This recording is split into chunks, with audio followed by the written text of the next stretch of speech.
আমি সবগুলো ধর্মের প্রতি যথাযথ সম্মান প্রদর্শন করেই তো সেই সব ধর্মের কথা আমি বলছি। হিন্দু, বৌদ্ধ, খ্রিস্টান সহ পৃথিবীতে আদার্স অন্য যতগুলো রিলিজন আছে, যতগুলো ধর্ম আছে, কোন ধর্ম তার অনুসারীদেরকে এত স্পেসিফিক ভাবে বলে নাই যে তুমি রাষ্ট্র ক্ষমতা পেলে তোমার ধর্মের এই এই করতে হবে। হিন্দু ধর্ম তার অনুসারীকে কথা বলে নাই, বৌদ্ধ ধর্ম তার অনুসারীকে কথা বলে নাই, খ্রিস্ট ধর্ম তার অনুসারীকে কথা বলে নাই যে তুমি রাষ্ট্র ক্ষমতা যদি তোমরা পাও তাহলে তোমাকে ধর্মের এই এই এই কাজ করতে হবে। কোন ধর্মের মধ্যে স্পেসিফিক এমন কোন বক্তব্য নাই। বলবেন তাহলে মোদি যেগুলো করে সেটা হিন্দুত্ববাদী সরকার। মোদি যেটা করে সেটা তার ধর্মের রেফারেন্সে সে করে না। মোদি যেটা করে সেটা ইসলামের প্রতি বিদ্বেষ প্রসূত হয়ে করে। মোদি যে কাজ করে, হিন্দুত্ববাদ যেটা, সেটা হিন্দু ধর্মের অনুসরণ নয়। হিন্দুত্ববাদ এক জিনিস, হিন্দু ধর্মের অনুসরণ আরেক জিনিস। হিন্দুত্ববাদ হলো ইসলামের প্রতি জিঘাংসা, হিন্দুত্ববাদ হলো ইসলামকে নির্মূল করার চেষ্টা, হিন্দুত্ববাদ হলো সাম্প্রদায়িকতা, হিন্দুত্ববাদ হলো উগ্রবাদিতা, হিন্দুত্ববাদ হলো জঙ্গিবাদ।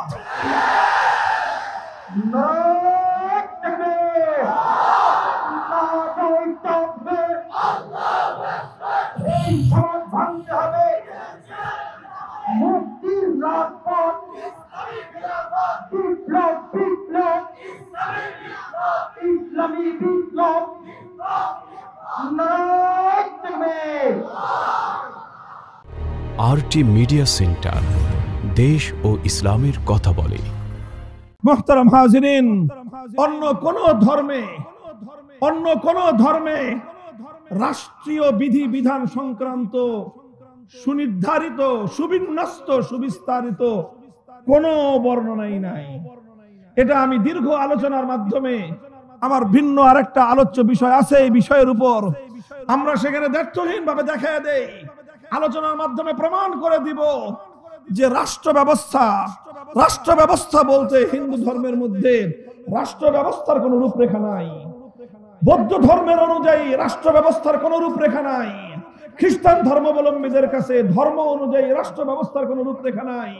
কিন্তু ইসলামের মধ্যে রাষ্ট্র ব্যবস্থার শুধু রূপরেখা নয়, পূর্ণাঙ্গ রূপরেখা, সর্বশ্রেষ্ঠ রূপরেখা, সবচেয়ে সুন্দর রূপরেখা আছে। অন্যান্য ধর্মগুলোর সঙ্গে ইসলামের মূল পার্থক্যটা এই জায়গায়, ইসলাম হলো পূর্ণাঙ্গ জীবন ব্যবস্থা।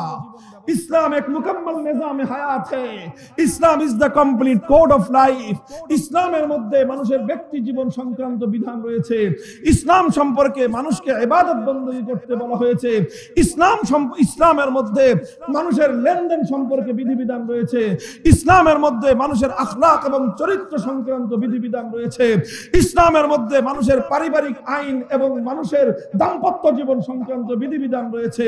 ইসলামের মধ্যে বিচার ব্যবস্থার পূর্ণাঙ্গ রূপরেখা রয়েছে। ইসলামের মধ্যে মানুষের রাষ্ট্র ব্যবস্থার পূর্ণাঙ্গ রূপরেখা রয়েছে। ইসলামের মধ্যে শাসক নিয়োগ করার বিধিবিধান রয়েছে। ইসলামের মধ্যে নির্বাচন ব্যবস্থার পূর্ণাঙ্গ রূপরেখা রয়েছে। ইসলামের মধ্যে ভিন্ন ধর্মাবলম্বীদের সম্পর্কে ইসলামী রাষ্ট্রের কি নীতি পলিসি হবে তার পূর্ণাঙ্গ রূপরেখা রয়েছে। ইসলাম হলো সকল বিষয়ের পূর্ণাঙ্গ ব্যবস্থা, এমনকি রাষ্ট্র ব্যবস্থারও পূর্ণাঙ্গ রূপরেখা একমাত্র ধর্ম হিসেবে ইসলাম দিতে পারে, অন্য কোন ধর্মের কাছে নাই। অন্য সব ধর্মগুলো শুধুমাত্র রিলিজিয়াস সেক্টরটাকে মেনটেন করে। অন্য সব ধর্মগুলো, হিন্দু ধর্ম শুধু মন্দিরে চলে, বৌদ্ধ ধর্ম শুধু পেগোডায় চলে, খ্রিস্ট ধর্ম শুধু গির্জায় চলে, বাইরে চলে না। ইসলাম ধর্ম মসজিদে যেমন চলে, বঙ্গভবনেও একইভাবে চলে। ইসলাম ধর্ম মসজিদে যেমন চলে, সংসদেও একইভাবে চলতে হয়। ইসলাম ধর্ম মসজিদে যেমন চলে, রাজপথেও একইভাবে চলে। ইসলাম ধর্ম মানুষের ব্যক্তিগত জীবনে যেমন চলে, রাজনীতিতেও একইভাবে চলে। মুহতারাম হাজিরিন, এই জন্য কোন মুসলমান যদি সেকুলারিজমকে গ্রহণ করে, একজন মুসলমান যদি সেকুলার হতে চায়, ধর্মনিরপেক্ষ হতে চায়, তাহলে তার সম্মুখে জটিল একটা প্রশ্ন সামনেই চলে আসবে। হিন্দু ধর্মনিরপেক্ষ হলে কোনো প্রশ্ন আসবে না, বৌদ্ধ ধর্মনিরপেক্ষ হলে কোনো প্রশ্ন জটিলতা তৈরি হবে না। খ্রিস্টান ধর্মনিরপেক্ষ হলে কোনো জটিলতা, কোনো প্রশ্নের তৈরি হবে না। কিন্তু কোন মুসলমান যখনই বলবে আমি সেকুলারিজমে বিশ্বাসী, কোন মুসলমান যখনই বলবে সেকুলারিজমটাই হলো আমার রাজনৈতিক মতবাদ, একজন মুসলমান যেই মুহূর্তে নিজেকে সেকুলার বলে পরিচয় দিবে, সঙ্গে সঙ্গে বিনয়ের সঙ্গে আমি তার সামনে দুটো প্রশ্ন রাখবো। কয়টা প্রশ্ন? একজন মুসলমান যখন নিজেকে সেকুলার বলে পরিচয় দিবে তখন তার সামনে দুইটা প্রশ্ন। প্রশ্নটা হলো এই, ইসলাম তোমাকে বলছে, আল্লাহর কোরআন তোমাকে বলছে রাষ্ট্রকে ধর্মের অধীনে আনো, সেকুলারিজম তোমাকে বলছে রাষ্ট্রকে ধর্ম থেকে আলাদা করো। কথা পরিষ্কার? সেকুলারিজম বলছে রাষ্ট্রকে ধর্ম থেকে আলাদা করো, রাষ্ট্রকে ধর্ম থেকে আলাদা করো। ইসলাম বলছে রাষ্ট্রকে ধর্মের ভিতরে টেনে আনো। এখন তুমি কোনটা মানবা বলো? আপনি কি সেকুলার? তাহলে আপনার কাছে এই প্রশ্ন তো না। এই প্রশ্ন কার কাছে? যে বলবে সে সেকুলার। গোটা আওয়ামী লীগের টপ টু বটম সবার কাছে এই প্রশ্ন।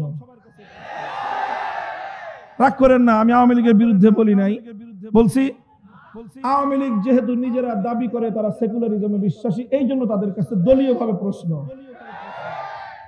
বিএনপির বড় একটা গ্রুপ, তারাও এই মতবাদকে নিজেদের মতবাদ হিসেবে ঘোষণা করতে চাচ্ছে। যদিও প্রতিষ্ঠাতা বিএনপি রাজনৈতিকভাবে প্রতিষ্ঠার সূত্রেই তারা তাদের প্রতিষ্ঠাতা সংবিধান থেকে ধর্মনিরপেক্ষতা বাতিল করে সেই জায়গাটাতে আল্লাহর উপর অবিচল আস্থা এবং বিশ্বাস এই ধারা সংবিধানে অন্তর্ভুক্ত করেছিলেন। সেই হিসাবে আমরা এতদিন জানতাম যে বিএনপি রাজনৈতিকভাবে ধর্মনিরপেক্ষতাকে বিশ্বাস করে না। যদি ধর্মনিরপেক্ষতাকে বিএনপি রাজনৈতিকভাবে বিশ্বাস করত, তাহলে সংবিধান থেকে বিএনপির নেতা এই ধর্মনিরপেক্ষতাকে, সেকুলারিজমকে বাতিল করত না। তারা যদি ধর্মনিরপেক্ষ হতো, সেকুলারিজমটাই যদি তাদের মতবাদ হতো, আদর্শ হতো, তাহলে তারা সেকুলারিজমের জায়গায়, ধর্মনিরপেক্ষতার জায়গায় এক আল্লাহর উপর অবিচল আস্থা এবং বিশ্বাসকে তারা সংবিধানে অন্তর্ভুক্ত করতে পারত না। এই জন্য দলীয়ভাবে বিএনপিকে এই প্রশ্ন করা যায় না। তবে বিএনপির মধ্যে ইদানিং বেশ একটা সংখ্যক দেখা যাচ্ছে যে তারা আওয়ামী লীগের প্রতি খুব বেশি সহানুভূতিশীল। আওয়ামী লীগের দলীয় হিসেবে তাদের প্রতি সহানুভূতিশীল হইলে এটা একটা ভিন্ন প্রশ্ন, কিন্তু যদি মতবাদগত আদর্শিকভাবে যদি তারা তাদের প্রতি একই মতাবলম্বী হয়ে থাকে, একই মতবাদ অনুসরণ করে থাকে, তাহলে তাদের সকলের কাছে আমার বিনীত প্রশ্ন কি, যে ইসলাম বলছে রাষ্ট্রকে ধর্মের অধীনে আনো, সেকুলারিজম বলছে রাষ্ট্রকে ধর্ম থেকে আলাদা করো, এখন তুমি কোনটা মানবা? একই সঙ্গে দুটো মানা সম্ভব না। রাষ্ট্রকে ধর্মের সঙ্গে মিলায়ে রাখবা, ধর্মের অধীনেও রাখবা, আবার রাষ্ট্রকে ধর্ম থেকে আলাদা রাখবা, এটা সম্ভব? বলেন তো। আমার এই বোতলের মধ্যে পানি আছে, পানিকে বোতলের মধ্যে ভিতরে রাখা হয়েছে। এখন যদি কেউ বলে যে পানিটাকে বোতল থেকে আলাদা রাখো, আবার আরেকজন বলতেছে পানিটাকে বোতলের ভিতরে রাখো, আপনি পানিটাকে বোতলের ভিতরেও রাখবেন, আবার পানিটাকে বোতলের বাইরেও রাখবেন, একসঙ্গে দুটো পালন করা সম্ভব? যে কোনো একটা পালন করতে হবে। হয় পানিটাকে আপনি বোতলের ভিতরে রাখবেন, আর না হয় পানিটাকে বোতল থেকে আপনি আলাদা রাখবেন। কথা বলেন ঠিক না বেঠিক? ভাই প্রশ্ন তো সোজা, জবাব দাও। বিবেকের কাছে জিজ্ঞাসা করো, তোমরা তোমার বিবেকের কাছে প্রশ্ন করো যে যদি তুমি মুসলমান হয়ে থাকো, আল্লাহর কোরআনকে তুমি বিশ্বাস করবা? কথা বলেন। তুমি যদি ইমানদার হয়ে থাকো, তুমি আল্লাহর কোরআনকে বিশ্বাস করবা? আল্লাহর কোরআনকে বিশ্বাস যদি না করো, তুমি যে কি এটা বলার জন্য কোনো হুজুরের দরকার নাই। যে নাকি আল্লাহর কোরআনকে বিশ্বাস করে না, ও তো কাট্টা মুরতাদ বেঈমান। তুমি যদি ইসলামকে বিশ্বাস করে থাকো, আল্লাহর কোরআনকে বিশ্বাস করবা। আল্লাহর কোরআন তোমার প্রতি নির্দেশ জারি করছে যে তোমার রাষ্ট্রকে তুমি ধর্মের অধীনে নিয়ে আসো, এবং রাষ্ট্র ব্যবস্থা, রাষ্ট্র শক্তি দিয়ে তুমি সমাজের মধ্যে নামাজ কায়েম করো, যাকাত বাস্তবায়ন করো, ইসলামকে বাস্তবায়ন করো। এটা তোমাকে আল্লাহর কোরআন বলছে। আর সেকুলারিজম বলছে খবরদার, নামাজ যার যার পার্সোনাল বিষয়, যাকাত যার যার পার্সোনাল বিষয়, পর্দা যার যার পার্সোনাল বিষয়। রাষ্ট্র এক্ষেত্রে ইন্টারফেয়ার করতে পারবে না। রাষ্ট্রকে ধর্ম থেকে সম্পূর্ণ আলাদা রাখতে হবে। সুতরাং ইসলামের বিধান একরকম, ধর্মনিরপেক্ষতার বিধান তার 190% ডিগ্রি সম্পূর্ণ ভিন্ন দিকে। আপনাকে হয় ইসলাম মানতে হবে, না হয় ধর্মনিরপেক্ষ মতবাদ মানতে হবে। একসঙ্গে বিপরীতমুখী দুই মতবাদের দুই নৌকায় পায়ে দেওয়া সম্ভব নয়। যদি আপনি বলেন যে হ্যাঁ আমি ইসলাম মানি, সেক্ষেত্রে আপনি ধর্মনিরপেক্ষতাবাদকে তালাক দিতে হবে। আর যদি বলেন যে আমি সেকুলার ধর্মনিরপেক্ষতা মানি, সেক্ষেত্রে আপনি চান বা না চান আপনি আর মুসলমান নাই। আপনি দাবি করলেও আপনি মুসলমান নাই, কারণ আপনি ইসলামকে ত্যাগ করেই ধর্মনিরপেক্ষ মতবাদে দাখিল হয়েছেন। ইসলাম ধর্মের দৃষ্টিকোণ থেকে একজন মানুষ যেমন এট এ টাইম হিন্দু মুসলিম হতে পারে, বলেন, একজন মানুষ একই সময়ে হিন্দু মুসলিম হতে পারে, একজন মানুষ একই সময়ে বৌদ্ধ মুসলিম হতে পারে, একজন মানুষ একই সময়ে খ্রিস্টান মুসলিম হতে পারে। ঠিক যেভাবে একজন মানুষ একই সময়ে হিন্দু মুসলিম হতে পারে না, একজন মানুষ একই সময়ে বৌদ্ধ মুসলিম হতে পারে না, একটা মানুষ একই সময়ে খ্রিস্টান মুসলিম যেরকম হতে পারে না, একইভাবে একজন মানুষ একই সময়ে সেকুলার মুসলিমও হতে পারে না। মুহতারাম হাজিরিন, কেউ প্রশ্ন করতে পারেন যে হুজুর হইতে পারে না কই? এই যে 50 বছর ধরে আওয়ামী লীগ হয়ে রয়েছে, এরা যে হয়ে থাকলো, এরা তো সেকুলারও আবার এরা তো মুসলমানও। আপনি বলেন পারে নাই, যারা পারলো তো পারছে। কতটুক যে হইছে, এটা যদি ইসলামের দৃষ্টিকোণ থেকে আমাকে বলতে হয়, তাহলে তাদের সম্পর্কে দুইটা মন্তব্যের একটা করতে হবে। কয়টা? কি বলতেছি? দুইটার মধ্যে যে কোনো দুটো একসাথে বলা যাবে না, দুইটার মধ্যে যে কোনো একটা বলতে হবে।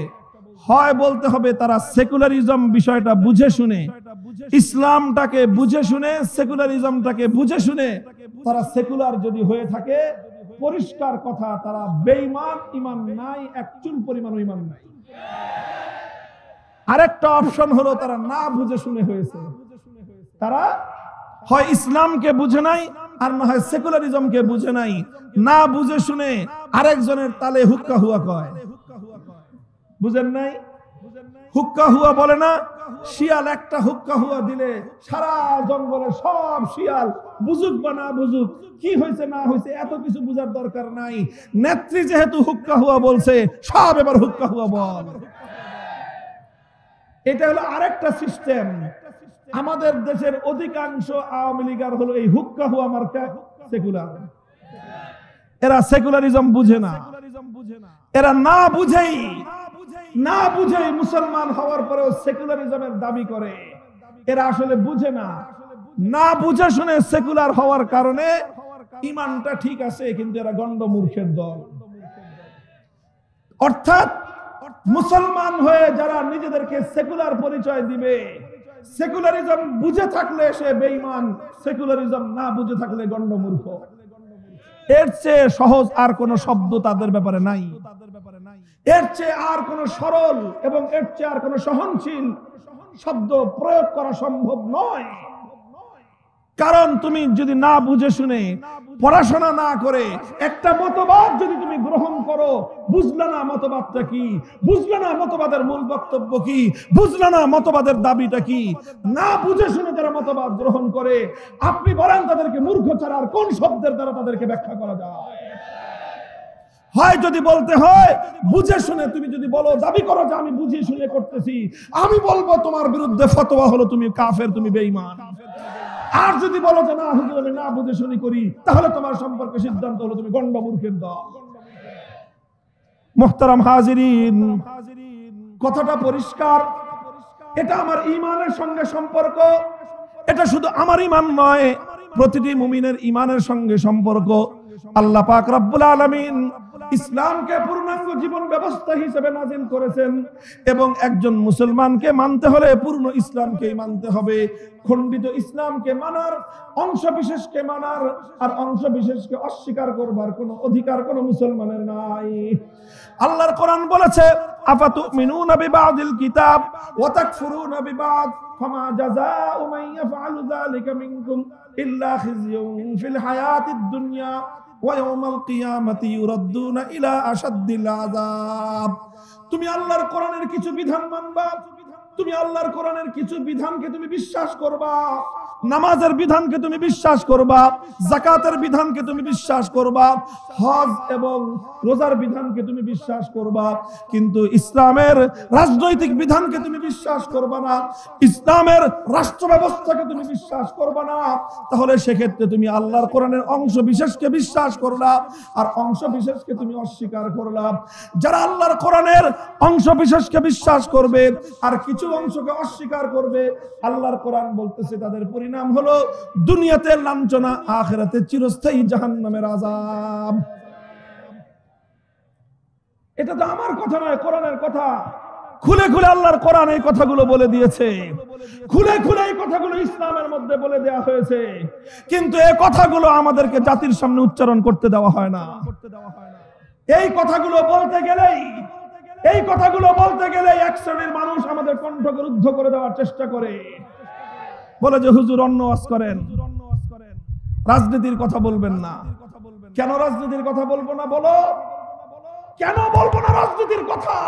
যে রাজনীতি আমার মুসলমানের ঈমানকে হরণ করে, যে রাজনীতি লক্ষ লক্ষ ঈমানদারদেরকে বেঈমান বানায় জাহান্নামের দিকে ধাবিত করে, সেই রাজনীতির কথা যদি আল্লাহর কোরআনের মঞ্চে বসে না বলা যায়, এর চেয়ে বড় অন্যায় এবং এর চেয়ে বড় সত্য গোপন আর কি হতে পারে?